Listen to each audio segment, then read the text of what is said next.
sahabat Ide Sejuk.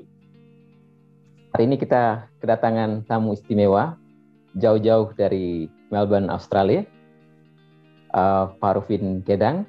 Kita sapa dulu Pak Rufin. Halo Pak Rufin. Selamat siang dari Melbourne. Oke. Di Indonesia mungkin masih pagi ya? Pagi, sekarang jam 10 untuk waktu Indonesia Barat. Oh ya, jam 1 di sini. Jam 1. Pak Rufin ini paman saya. Ibu dari Bill adalah adik saya. Ya. Betul. Dan jadi kita akan ngobrol lebih banyak tentang pengalaman Pak Rufin di Melbourne. Dan saya kira itu input yang bagus untuk kita di Indonesia. Khusus mungkin teman-teman yang akan melanjutkan studi atau yang ingin belajar di Melbourne. Siapa tahu bisa dapat input dari sini. Gitu Pak Rufin ya. Oh, terima kasih. Ya. Oke. Teman-teman, kita mungkin ngobrol dulu dengan Pak Rufin tentang situasi di Melbourne. Ini bagaimana kondisi pandemi di Melbourne? Iya, pandemi ini adalah isu atau masalah universal. Jadi bukan hanya di Indonesia atau di Australia, tetapi seluruh dunia ya mengalami atau menderita karena pandemi ini. Situasi di Indonesia mungkin berbeda dengan Australia ya karena banyak hal ya, karena Indonesia adalah negara kepulauan sedangkan Australia adalah satu benua. Indonesia terdiri dari banyak, jumlah penduduknya sangat besar, kalau tidak salah 270 juta, sedangkan Australia penduduknya 25 juta, jadi hanya 1/10 dari penduduk Indonesia. Sekarang saat ini kami di Melbourne mengalami lockdown karena ada kasus yang jumlahnya 24 kasus infeksi. Situasi ini dengan 24 kasus saja harus lockdown. Lockdown sangat ketat, artinya kita bepergian atau keluar hanya dalam radius 5 km untuk hal-hal yang penting saja, seperti berbelanja, exercise, kegiatan olahraga, berjalan, jogging, atau ke dokter misalnya. Oh ya, Pak Rufin di Melbourne kalau lockdown seperti itu masyarakat tidak protes ya? Kalau di Indonesia PPKM saja itu sudah banyak yang protes karena harus berjualan dan mereka hanya bisa hidup kalau keluar dari rumahnya dan berjualan. Ya, protes tentu saja ada di mana saja, apalagi di negara demokrasi seperti di Indonesia dan Australia. Tetapi protes itu tidak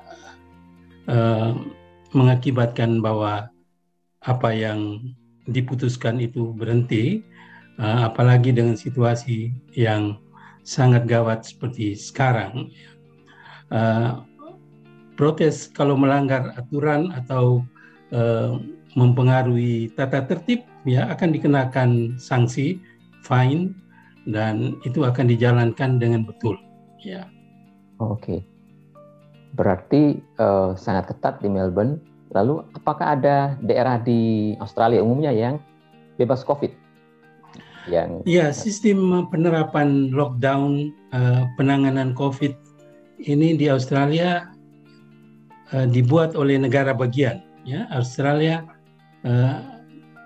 adalah Commonwealth country yang terdiri dari states. Ya, states itu artinya negara bagian. Kami di Melbourne termasuk dalam negara bagian Victoria, sedangkan orang-orang di Sydney adalah negara bagian New South Wales.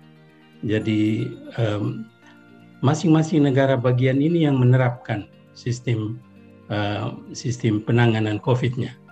Jadi negara bagian Australia itu sebenarnya sangat independen dalam menangani ya banyak hal ya. Misalnya kepolisian. Kalau di Indonesia, seluruh Indonesia adalah di bawah satu sistem kepolisian. Tapi di Australia, polisi di New South Wales berbeda dengan polisi di Victoria. Beda dia? Beda. Tapi memang ada polisi Interpol ya yang menangani hal-hal yang menyangkut luar negeri. Itu ada di pusatnya di Canberra, di ibu kota. Jadi karena itu penanganan COVID ini juga kembali ke penanganan COVID, itu negara bagian yang diketuai atau dikepalai oleh premier. Ya, jadi kalau seluruh Australia, pemerintahnya yang tertinggi adalah Prime Minister, ya, Perdana Menteri. Sedangkan di state namanya Premier. Premier kami di Victoria adalah masuk dalam partai Labour. Sedangkan Premier di New South Wales mereka adalah partai liberal, dan pemerintah di Canberra adalah pemerintahan partai liberal. Jadi biarpun partainya itu berbeda, itu tidak menjadi soal dalam penanganan. Oke, jadi memang COVID tidak kenal partai. COVID tidak kenal partai, tidak kenal benar. Partai.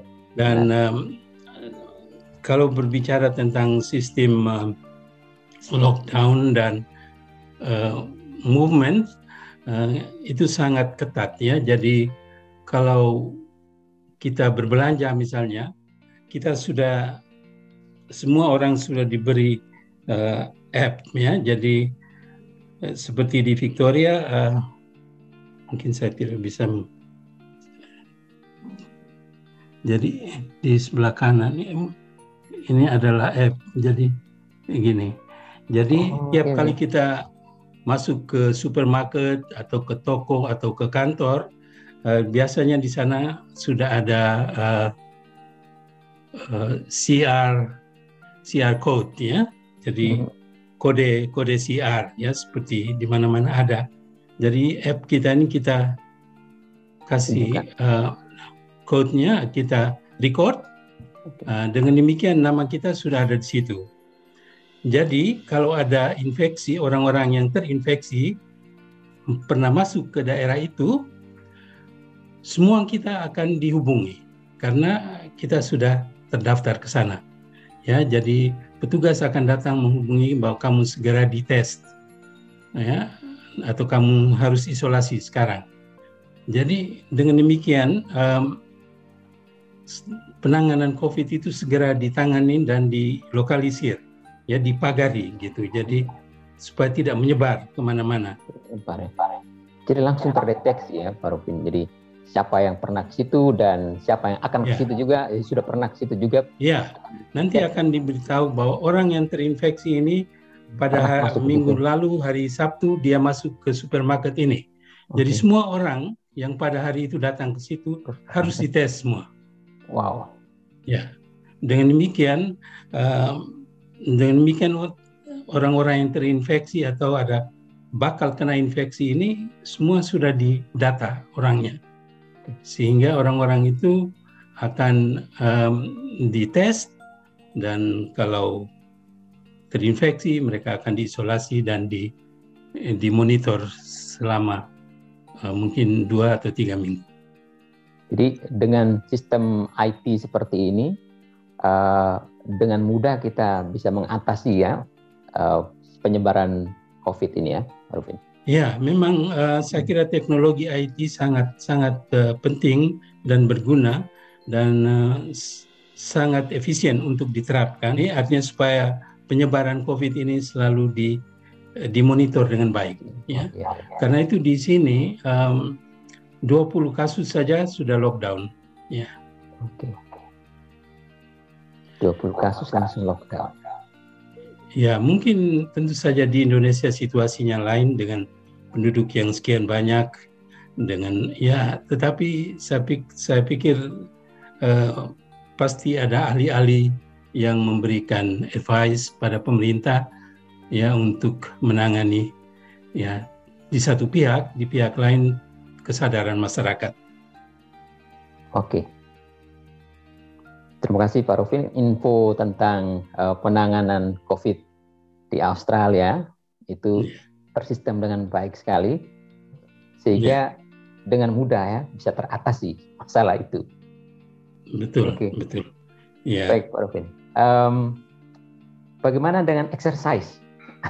Pak Rufin masih exercise? Ya, exercise. Jadi saya dan istri, ya, jadi ini tantenya Bill ini. Jadi kami biasanya sesudah makan pagi, ya, exercise, ya. Jadi kami sudah pada usia pensiun. Biasanya kami berjalan 5 km tiap pagi. Ya, kalau dalam radius mungkin 2-3 km. Jadi ya yang orang-orang muda mereka jogging atau berlatih biasanya harus di luar ya, karena tidak boleh semua gym ditutup. Oke. Sekarang kita beralih ke topik terkait dengan cerita Pak Rufin masuk ke Melbourne, dan sampai saat ini kira-kira sudah berapa tahun di Melbourne? Iya, baik ya, ini memang benar cukup menarik karena saya di Melbourne sudah cukup lama ya. Jadi saya datang ke Melbourne pada tahun 1977. Jadi kalau kita hitung artinya sudah 44 tahun ya di Melbourne. Ya, saya belum lahir waktu itu. Tapi tetap masih orang Indonesia ya, tetap masih orang Flores dan tetap masih dari Larantuka Webalun. Ya. Ya. Jadi cerita datang ke Australia. Jadi dulu dari Flores saya kuliah di Jogja, di UGM, di Fakultas Sastra dan Kebudayaan. Menjelang akhir masa kuliah ada tawarannya. Pada waktu itu di Australia lagi gencar-gencarnya mereka memperkenalkan Asian Studies seperti studi Cina, studi Jepang, Korea, termasuk Indonesia. Dan ketika itu di Australia belum banyak tenaga pengajar untuk bidang-bidang ini, dan mereka mengiklankan itu ke Indonesia, ke universitas-universitas, dan oleh salah seorang dosen saya dianjurkan untuk melamar. Saya melamar dan beruntung sekali saya mendapat kesempatan itu. Itu pada tahun 1977. Dosen yang menganjurkan Pak Rufin namanya siapa, Pak Rufin? Ya, Pak Ramli Leman ya. Dia itu waktu saya kembali saya mencari dia, ya sayang sekali beliau sudah meninggal. Tapi ada istrinya, jadi memang kami selalu berusaha untuk mendekati kalau ke Jogja. Dan pada tahun 1977 saya ke Monash, mengajar di Monash University. Dan ketika itu juga datang bersama-sama dengan beberapa dosen yang belajar melanjutkan pendidikannya di universitas di Melbourne, di Monash. Dan salah satunya adalah kawan baik saya yang kemudian menjadi rektor UGM, yaitu Pak Dr. Profesor Ikhlasul Amal ya. Okay. Ya, kawan baik kami tetap sampai sekarang. Ya, Pak Rufin, Pak Ramli itu meminta Pak Rufin kira-kira karena apa ya? Karena pasti banyak mahasiswa di kampus ya, UGM pada waktu itu ya karena saya sudah pada tahap selesai ya, dan saya juga sudah bekerja di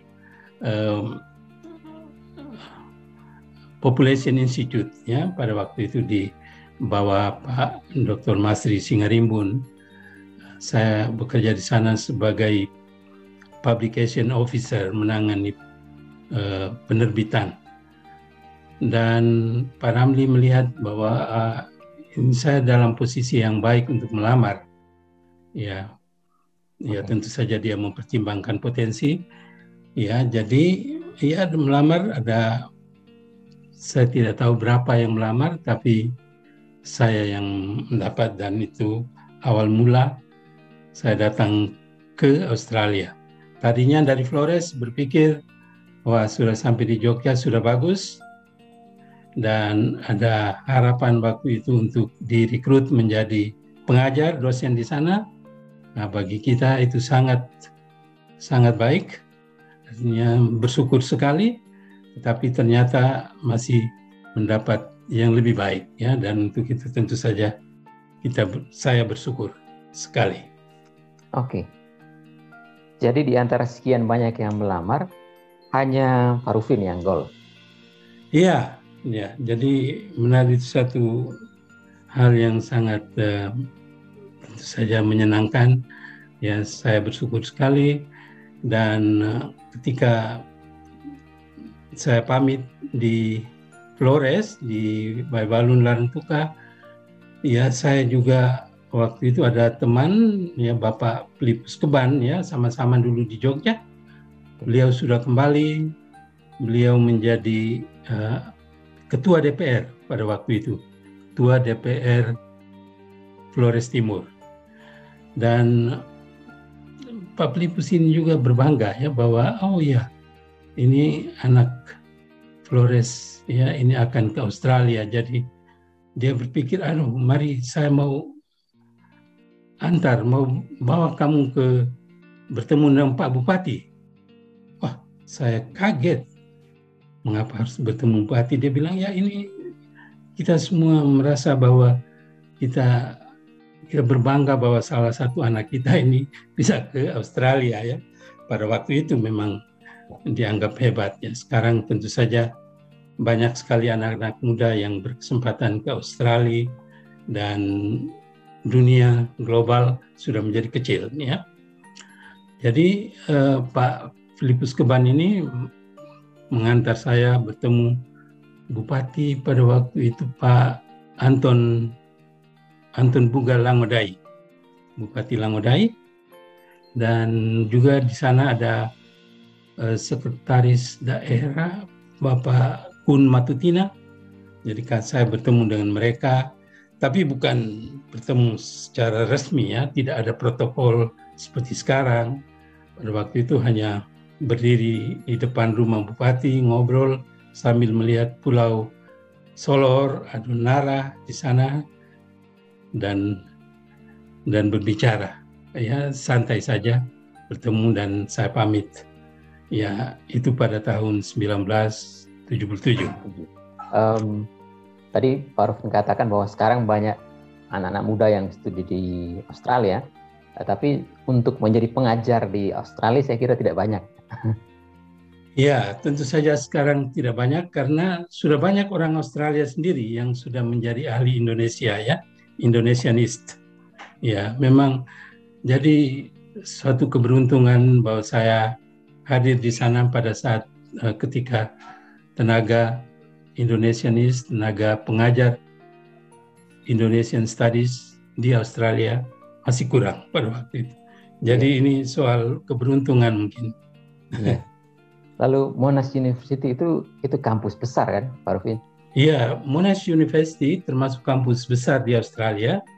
Untuk kota Melbourne, tentu saja universitas yang tertua adalah Melbourne University. Saya kira di Melbourne University sekarang juga ada putra Lama Holot yang mengajar di sana, yaitu Dr. Justin Wejak. Jadi kita juga berbangga bahwa ada orang kita juga mengajar di Melbourne University. Dan kampus yang kedua terbesar adalah Monash University. Dan Monash University ini terkenal karena ada banyak sekali international students di Monash University. Ya. Jadi kalau kita ke kampus, kita melihat banyak sekali orang Asia, ya, di sana. Waktu awal mengajar itu bagaimana, Pak Rufin? Karena waktu itu kan mengajar anak-anak Australia. Ya, itu satu tantangan besar sekali karena tentu saja bahasa Inggris saya belum fasih. ya saya harus mempersiapkan diri dengan baik, ya harus tidur malam-malam, harus siap karena kita berhadapan dengan anak-anak Australia. Tetapi ya dengan semangat, ya dengan usaha, ya kita juga berhasil. Artinya bisa masuk dalam bidang ini. Itu subjek apa yang diajar? Pak Rufin ajar? Jadi saya mengajar di Indonesian Studies, saya mengajar kesusastraan, Indonesian Literature, khususnya Modern Indonesian Literature, jadi sastra modern. Dan pada waktu itu saya membantu Bapak almarhum Idrus. Idrus itu seorang pengarang Indonesia di awal sastra Indonesia modern, ya. Ya, Idrus, ya. Bersama ya di zamannya Khairil Anwar. Kalau di bidang puisi, dibilang sastra prosa, Idrus ya salah satu tokoh waktu itu. Jadi saya beruntung ya bertemu dan membantu beliau mengajar di sastra Indonesia. Tetapi pekerjaan itu juga hanya dalam bentuk kontrak, ya, selama 3 tahun. Jadi selama 3 tahun itu juga saya harus mempersiapkan diri untuk masa depan sesudah itu. Kalau mau tetap di Australia, jadi pada waktu itu saya mengambil studi Diploma of Education. Ya, Diploma of Education ini artinya suatu diploma yang memungkinkan kita untuk mengajar di Australia. Jadi sesudah selesai masa kontrak, saya berkesempatan juga untuk mengajar di sekolah, mengajar di institut yang lain, termasuk saya juga mengajar di sekolah bahasa-bahasa di Angkatan Udara Australia, School of Languages di Australian Air Force, yang menyiapkan perwira-perwiranya untuk bekerja sebagai pengajar di tingkatan mereka atau di sekolah mereka sendiri, dan juga mereka dikirim sebagai asisten atau membantu di kedutaan mereka di Indonesia dan di negara-negara yang lain. Oke, baik, ini berarti dari Monash, lalu apakah masih tetap di Monash sampai pensiun atau bagaimana? Tidak, saya dari Monash, saya juga saya mengajar juga di sekolah menengah, mengajar di School of Languages, di sekolah perwira Australia, dan terakhir saya mengajar di sekolah yang namanya Victorian School of Languages, jadi sekolah bahasa-bahasa, ya, dan saya mengajarnya dalam bentuk jarak jauh, jadi not face to face, ya, jadi sekolah distance education namanya, dan saya mengajar di sana sampai pensiun 2 tahun yang lalu. Okay. Ya, sebenarnya di Australia ini, di Victoria khususnya, ya, Anda bisa bekerja terus, ya, tidak ada yang namanya umur pensiun. Ada umur pensiun, ya, tetapi bisa bekerja terus kalau mau. Sebenarnya sampai sekarang pun saya masih bekerja sebagai proofreader, jadi mengedit dan memeriksa pekerjaan atau kursus-kursus bahasa Indonesia untuk sekolah-sekolah. Okay. Sebagai proofreader sampai sekarang. Pak Rufin senang tinggal di Melbourne? Ya, ini sesuatu yang menarik, ya, karena dulu waktu datang kami tidak berpikir untuk tetap tinggal di Australia, ya. Kita tinggal di sini selama beberapa tahun, sudah itu pulang. Tapi kemudian kami mempunyai anak, ya. Saya mempunyai 2 anak dan sekarang sudah mempunyai cucu, ya 2 anak dan 5 cucu. Ya, jadi ketika sudah punya anak, ya anak harus sekolah. Ya kita pikir ya tentu sekolah di Australia bagus, masa depan mereka lebih baik. Jadi ya kita teruskan saja.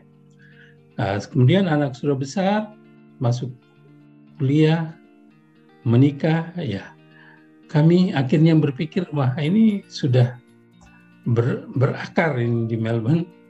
Akhirnya sekarang tetap tinggal di Melbourne. Tetapi saya pikir kita hidup dalam kita beruntung hidup dalam zaman ini karena seperti saya pernah katakan tadi, ya, dunia kita sudah sempit. Ya. Dulu saya merasa Indonesia begitu jauh, tapi sekarang, nah, coba lihat sekarang kita bisa berinteraksi begini. Betul. Dulu pakai apa itu? Interlokal ya. Interlokal. Ya, dulu ketika saya ingin sekali berbicara dengan ibu saya, yaitu neneknya Bill ini,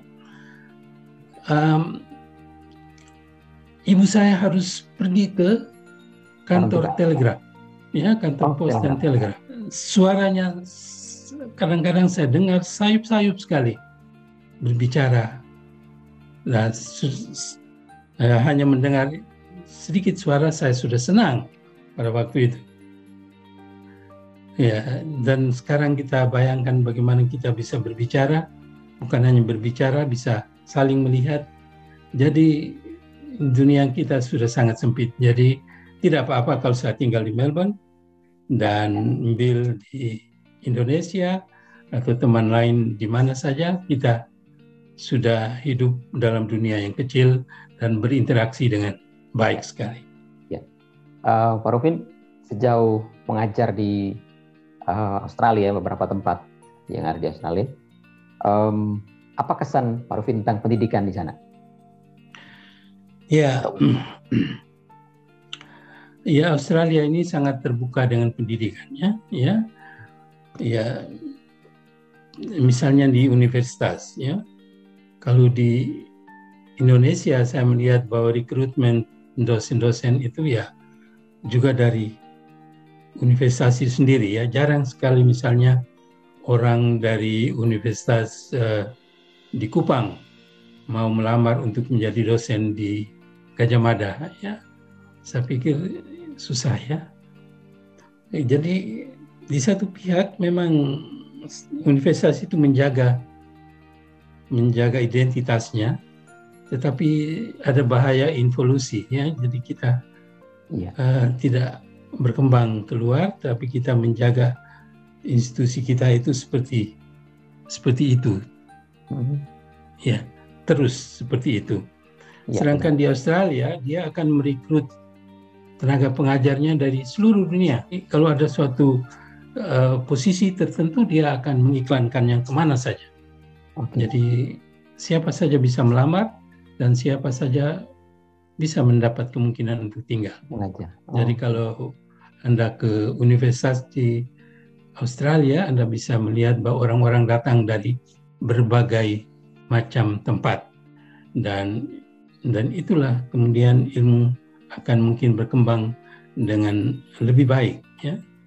Dan juga di universitas di Australia sangat mementingkan riset, ya, sehingga misalnya Monash sangat terkenal dalam bidang kesehatannya karena riset dalam bidang itu sangat bagus. Kalau soal riset, cukup banyak kita lihat orang-orang Australia bikin riset di Flores, ada tentang kebudayaan. Pertanyaannya, kenapa mereka bisa tertarik dengan riset-riset di tempat-tempat lokal gitu, ya? Ya, jadi saya pikir itu adalah suatu filsafat di mana ilmu pengetahuan itu adalah universal, ya. Jadi mereka selalu berusaha untuk mencari tempat di mana belum banyak orang membuat riset, ya. Jadi mereka akan pergi kemana saja di dunia ini untuk membuat risetnya, misalnya dalam bidang antropologi atau bidang sosiologi, ya, kita melihat bahwa mereka pergi, ya, kemana saja. Ya, tentu saja ini sangat tergantung juga kepada dana. Ya, universitas memberikan dana untuk riset, dan dengan demikian ya mereka bisa pergi dan membuat riset di tempat-tempat yang mungkin kita sendiri tidak berpikir untuk pergi ke sana. Ya, dan kemudian itu menjadi karya-karya monumental ya. Mereka hasilkan hal-hal yang tidak kita duga sama sekali. Misalnya Flores, ada tenun Flores, terus mereka bikin riset begitu detail, lalu ada filosofinya, mereka gali semua hal-hal yang diabaikan masyarakat, tapi kemudian diangkat menjadi satu karya yang luar biasa. Ya, begitulah. Seringkali kita yang namanya take for granted, ya, kita tidak pikir bahwa itu suatu isu, tapi kadang-kadang orang dari luar melihat itu lebih teliti daripada kita sendiri. Ya, jadi mungkin ini kita juga perlu belajar ya dari orang-orang tentang bagaimana melihat suatu hal atau isu. Apa karena itu dibiasakan ya, Pak Rufin, di Melbourne atau di Australia secara umum? Saya kira memang dari, kalau saya amati ya, pendidikan ini dari anak-anak, dari taman kanak-kanak, dari SD, mereka sudah diberikan kebebasannya. Jadi kalau suatu isu diberikan, itu tergantung pada anak itu melihatnya dari segi apa. Kita tidak perlu mengatakan harus buat begini, tapi dibiarkan, diberikan kebebasan untuk berkembang dan bisa melihat mana yang menurut dia paling baik. Saya pikir ini sangat penting. Jadi anak-anak kemudian mengembangkan sendiri ya? Ya, karena itu mereka lebih kreatif dan tidak canggung atau tidak takut untuk membuat sesuatu. Oke. Tinggal di Australia, tantangan paling besar selain bahasa apa, Pak Rob? Saya pikir penyesuaiannya. Pertama, seperti kami di Melbourne ini cuaca dingin sekarang, musim dingin sekarang, ya menyesuaikan dengan situasi iklim pertama. Dan yang kedua, ya tentu saja kalau kita berbahasa Inggris dengan baik, ya kita berkomunikasi lebih baik, ya. Hal yang penting juga adalah bahwa kita berusaha menyesuaikan diri atau berusaha untuk berinteraksi dengan orang-orang sekitar kita. Ya, tidak perlu kita khawatir atau ragu-ragu, tapi kita membuat suatu masyarakat. Ya, daerah kami di sini, kami hidup di neighborhood Italia dan Yunani. Ya, negara Australia ini kan negara yang dibesarkan oleh kaum imigran, ya. Mungkin sama seperti Amerika Serikat. Tentu saja negara dasarnya adalah milik orang aborigin sebenarnya, ya. Kita yang lain adalah pendatang. Jadi orang aborigin bisa mengatakan, ini tanah air saya, kamu jangan macam-macam. Ya. Tapi ironisnya bahwa mereka terpinggirkan, dan yang datang pertama adalah orang Inggris dan Irlandia. Sesudah itu mulai gelombang imigran. Imigran pertama sesudah orang Inggris dan Irlandia ini adalah orang Italia dan Yunani. Ya, mereka mungkin termasuk gelombang pertama imigran ke Australia. Oleh karena itu pengaruh mereka sangat besar.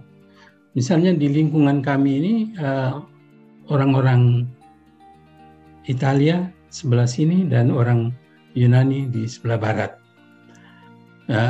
Orang-orang bilang, oh, kita bisa mengatakan ini rumah orang Itali. Dari mana? Di depan halaman rumahnya dia akan menanam jeruk, dia akan menanam pohon zaitun, ya. Dia akan, jadi kita bisa tahu ini rumah mereka.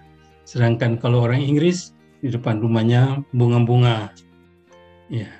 Jadi itu sudah langsung kita kenal, ya. Kalau orang Flores Ya, apa ya kekasan? orang Flores ini kita mau tanam merungge, motong, atau kelor sebenarnya. Saya ingin tanam. Saya belum tahu apakah bisa hidup atau tidak, ya. Iya. Tapi karena kami diberi tetangga kami orang Italia, dia memberi kami anggur, jadi tanam anggur di belakang rumah. Oh, okay. Tapi mungkin baik juga kalau coba tanam kelor, ya, mudah-mudahan bisa hidup. Ya. Iya. Jadi gelombang imigrasi tadi, ya, sesudah orang Italia dan Yunani, kemudian datang orang Vietnam karena ada perang Vietnam, ya.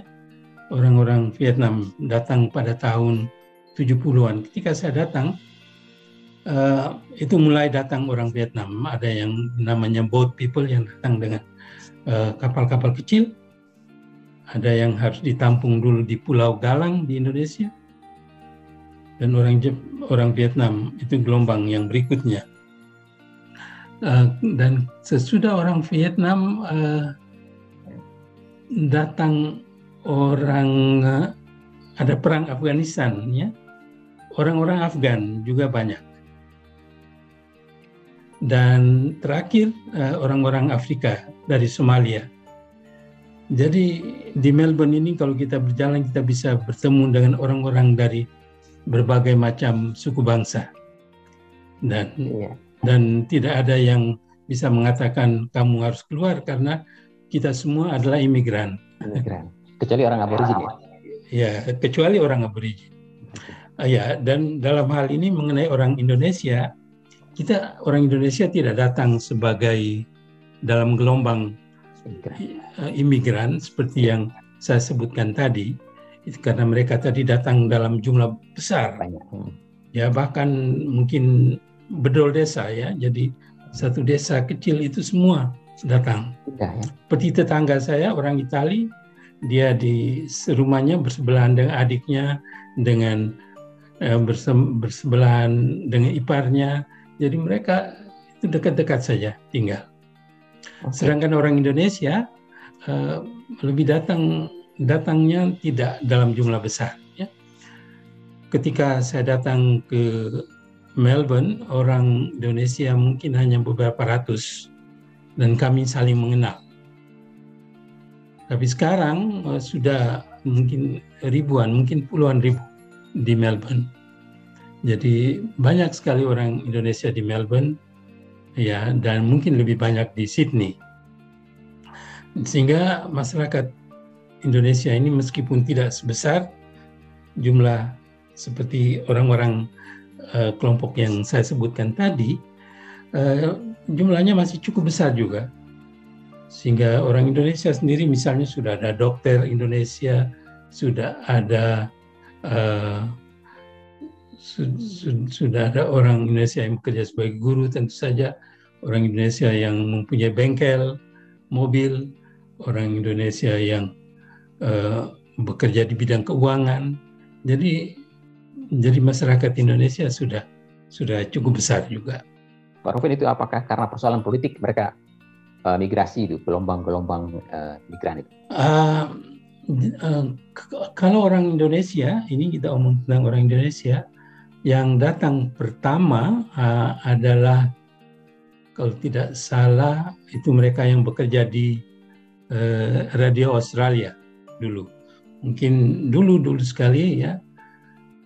Jadi mungkin orang tua Bill, zaman itu Radio Australia sangat terkenal karena kita belum ada televisi, orang-orang kita mendengar Radio Australia, dan ada juga yang belajar bahasa Inggris lewat Radio Australia.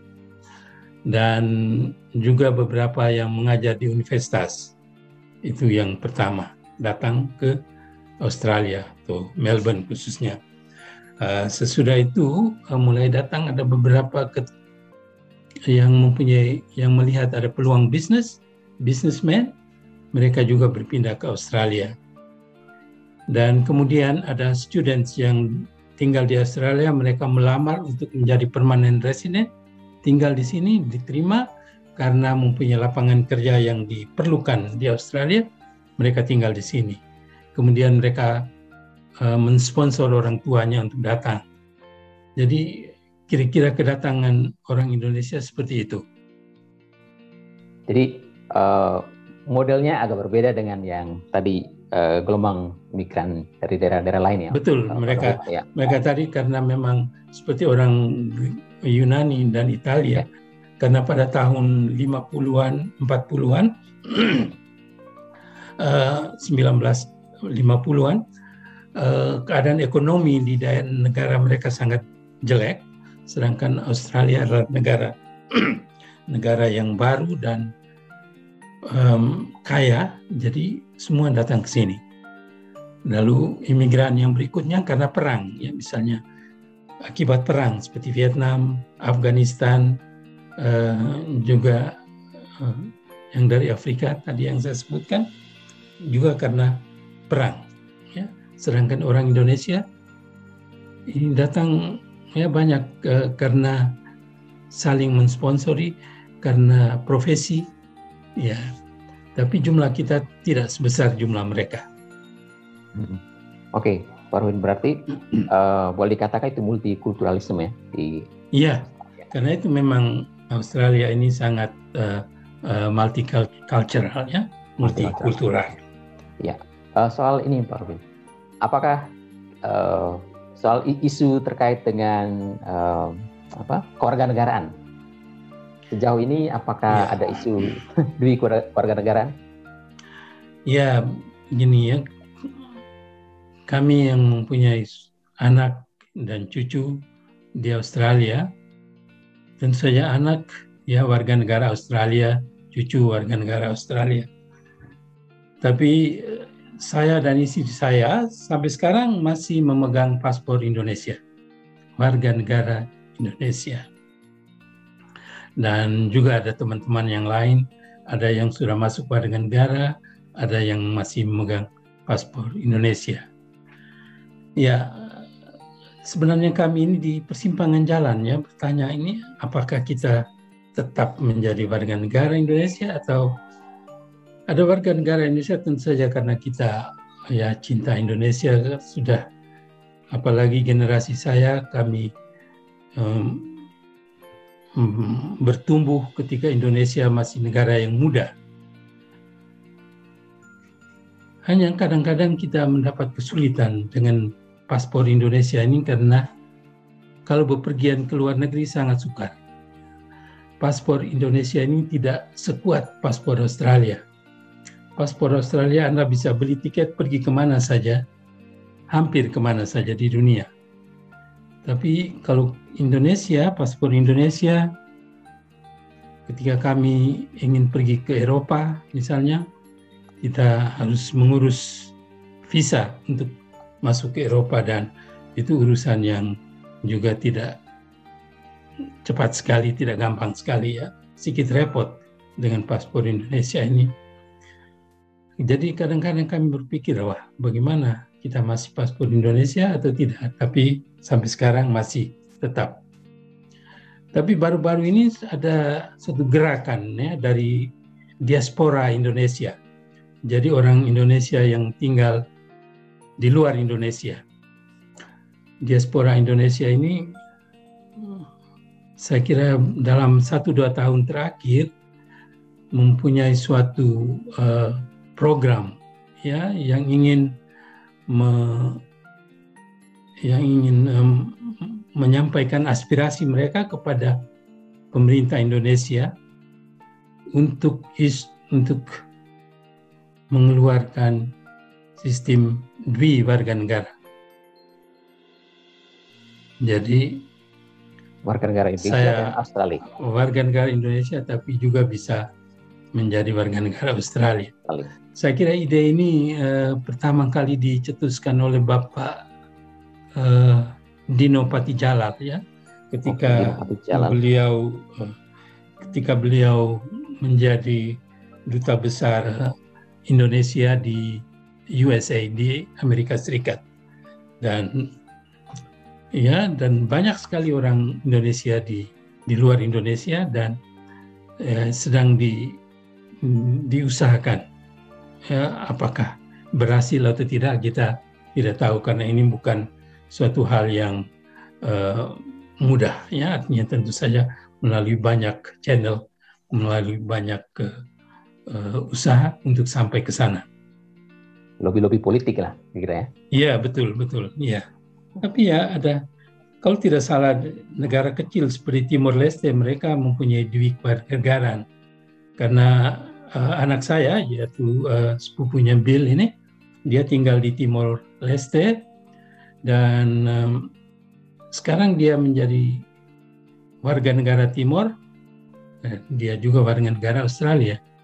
Jadi mereka membolehkan adanya duit warga negara.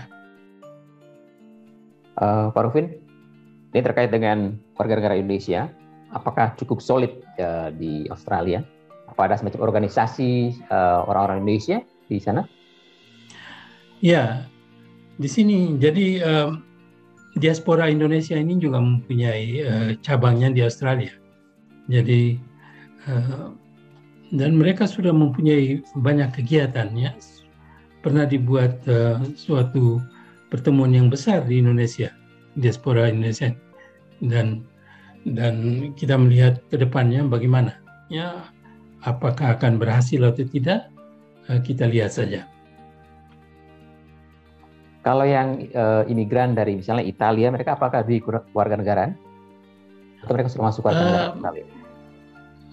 Mereka masih banyak yang masih cukup banyak, dan bagi mereka tidak ada masalah. Kalau seperti orang Yunani, Greek misalnya, ya, dia meskipun warga negara Australia, dia kalau pulang kembali ke Greek, ya langsung otomatis dia mendapat warga negaranya kembali, dia mendapat hak-haknya seperti orang penduduk setempat. Berbeda dengan kita Indonesia. Andai kata saya sudah masuk warga negara Australia, sampai ke Indonesia saya adalah orang asing dalam arti kewarganegaraan. Tidak gampang untuk masuk, untuk mengusahakan kembali kewarganegaraan saya. Hak dan kewajiban lah sebagai warga negara. Ya, hak dan kewajiban, betul. Hak dan kewajiban. Iya. Ya, jadi orang Greek, ya, meskipun dia warga negara Australia, di Yunani dia masih punya rumah, dia masih punya aset di sana, dan itu tidak ada masalah. Tidak ada masalah. Ya, tidak ada masalah. Jadi ini berbeda situasinya. Oke, berbeda situasi. Ya. Oke, Pak Rufin. Ini menarik sekali kita ngobrol sampai ke topik terkait dengan kewarganegaraan, karena itu isu politik, dan ternyata untuk konteks Indonesia ada kesulitan tadi itu, kurang powernya kalau ke mana-mana kalau menggunakan paspor Indonesia, ya. Iya, ya, paspor Indonesia ya memang kurang kuat, ya, tapi untuk ke ASEAN misalnya, ya, kita bebas, ya, kita bisa masuk tanpa visa, bukan? Dan juga ada beberapa negara yang lain. Tapi untuk ke Eropa atau untuk datang ke Australia, saya kira belum bisa otomatis, ya, harus memakai visa. Oke, Pak Rufin, ini mungkin pertanyaan terakhir. Kalau ada pelajar Indonesia ingin studi lanjut di Australia, itu hal-hal apa yang harus mereka persiapkan supaya waktu dia di Australia dia tidak mengalami banyak kesulitan? Ya, saya melihat di sini yang belajar, orang Indonesia yang belajar di Australia ini bisa kita bagi atas dua bagian. Pertama yang datang secara privat, ya, pribadi, dan kedua dengan beasiswa. Ya, yang datang secara pribadi itu biasanya mereka sudah menyiapkan diri, ya, dengan baik dalam bidang bahasa. Mereka sudah berkomunikasi dengan sekolahnya sehingga mereka itu lebih siap. Menurut data pada tahun ini, kita omong tentang masa dulu beberapa tahun yang lalu, karena sekarang memang keadaan lainnya dengan pandemi ini, international students sudah sangat terbatas untuk datang ke Australia karena pandemi, ya, karena lockdown. Tapi kita omong tentang 2018-2019, Indonesia masih termasuk dalam 10 besar international students, ya, sesudah Cina, India. Yang paling banyak adalah tentu saja Cina, dari Cina dan India. Sudah itu beberapa negara yang lain, dan Indonesia mungkin di nomor 10 begitu. Ya. Pada tahun 2018 jumlah students Indonesia yang belajar di Australia ada berapa? 16.000. Dan mungkin lebih banyak dari jumlah itu adalah private students, sebagian yang lain adalah students yang mendapat beasiswa, ya. Yang mendapat beasiswa, menurut saya, ya, students yang mendapat beasiswa ini sudah diarahkan oleh pemerintah, bukan mereka akan dilatih dulu persiapannya.